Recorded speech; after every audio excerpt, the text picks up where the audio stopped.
Talking about boundaries and what that looks like for a person, how do you set good boundaries, whether it's in your home, your workplace, with your friendships, with yourself? Well, this is the question we're pondering today with Tanya Unkovic. Tanya, welcome to the show. Hello. So boundaries, Tanya, how would you define this? Because I think for a lot of people, maybe they've grown up living quite a boundaryless kind of life. Yeah, well, I always say that having good boundaries is another way of saying yes to you. People often think, oh, but I'm saying no to everyone else, and then guilt creeps in. I say, well, actually flip that around. You're saying yes to you. And just as they say on the aircraft, put your own gas mask on first. It's much the same thing. You've got to be full. Your cup needs to be full in order for you to help others in one way or care for your family or whatever else it is. So let's talk about how to keep some good boundaries. And we're going to break this into sort of two areas, whether it's internally or externally. So let's talk about that internal way of just saying no.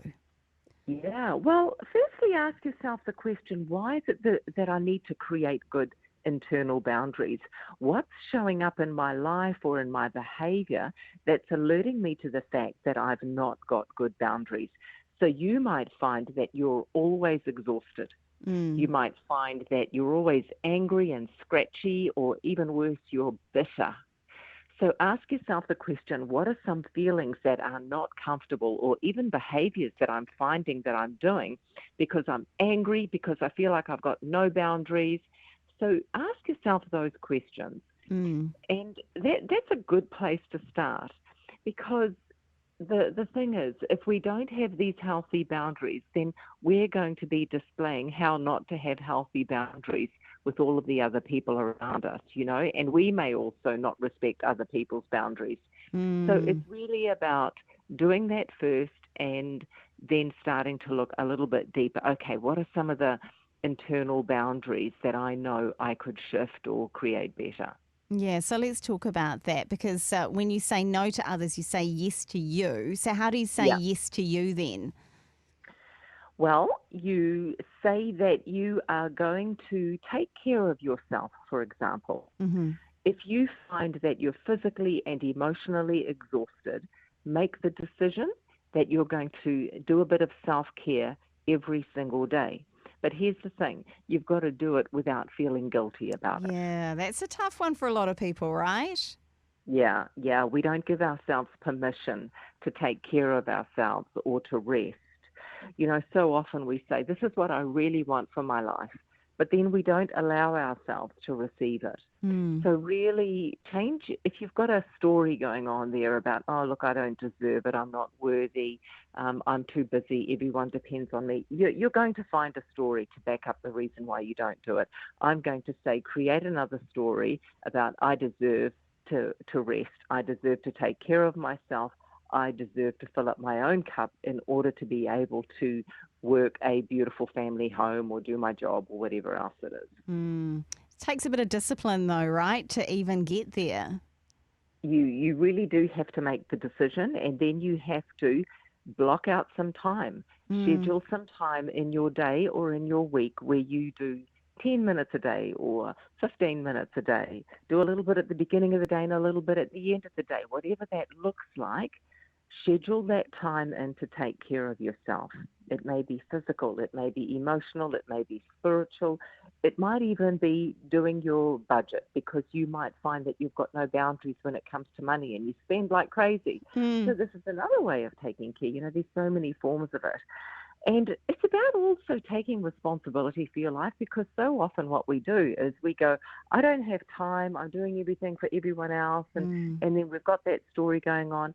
Take ownership, take responsibility for your schedule, because if you don't take ownership of your day, then you're going to be running around and trying to meet the needs of everyone else in their schedule. So you really must make a stand, and it doesn't need to be done with the white knuckles and aggressively. It can be isn't that interesting? I need to make a different choice today when it comes to self-care and things like that. So it can be done that way. So what about externally then? Because no doubt when you're saying yes to yourself and no to others, that's going to affect other people. And some people won't like that. Mm, mm, you know, especially if all of a sudden you've decided, I need to do something differently here. I need to ask for a bit more help in the home. I need to say I need help. It's okay to put your hand up and say I need a bit of help in the home. It's okay to say, can you please get up and do this for me? And we may think, oh gosh, no, I better just keep doing it.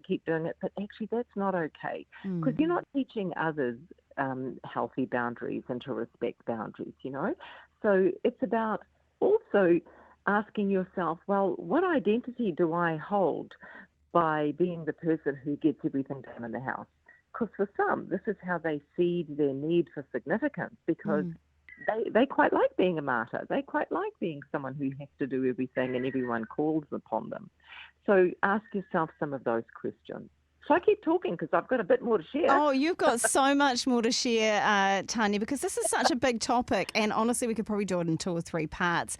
But, I suspect when there are some relationships or some, say, friendships or whatever, you got to identify when they become unhealthy, right?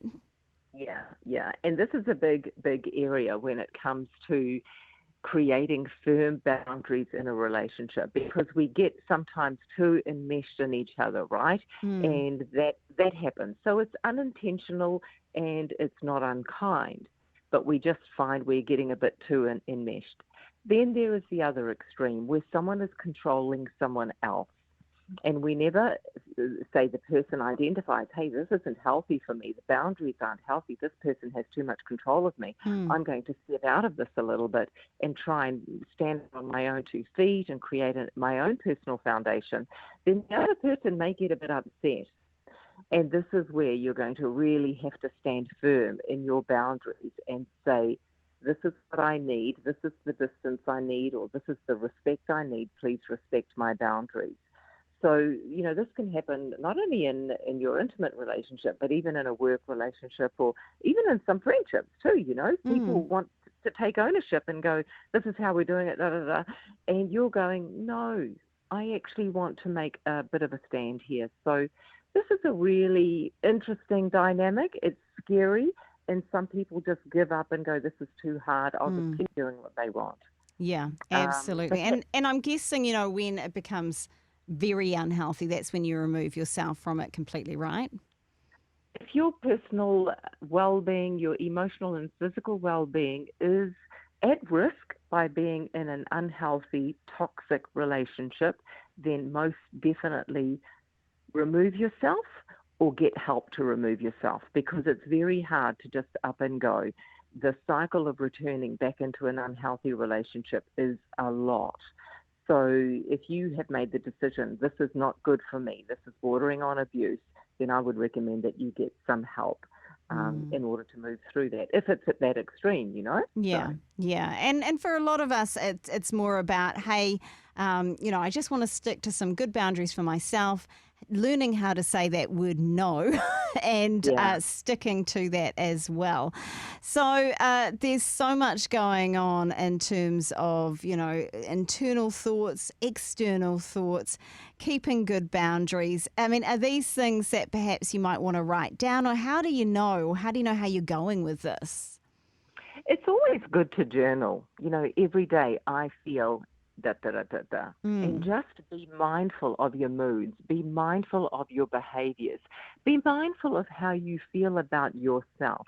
Because the more self-respect you build and hold, the more you're going to be able to say yes to you with certainty. mm. So much depends on our level of self-worth. That is the barometer for so many other areas of your life. So really, and it's not about, thinking you're the be all and end all. It's just basic self-respect.